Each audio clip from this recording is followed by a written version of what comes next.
আসসালামু আলাইকুম বন্ধুরা, আমি আজকে নিয়ে চলে এসেছি একটা ঝটপট নাস্তা রেসিপি।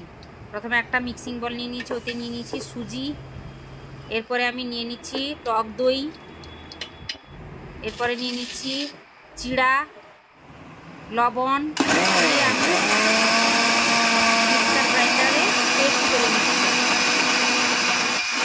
ভালো করে কিন্তু একদম পেস্ট করতে হবে। পেস্ট আমার রেডি হয়ে গেছে। এবারে আমি একটা বলে ঢেলে নিচ্ছি। এরপরে আমি দিয়ে দিচ্ছি বেকিং সোডা 1 চামচ, দিয়ে ভালো করে মাখিয়ে নিয়েছি। এবারে আমি একটা প্যান গরম করতে বসিয়ে দিয়েছিলাম, ওতে চামচে করে দিয়ে আমি একটু মিলিয়ে দিলাম। দেখুন কত সুন্দর একদম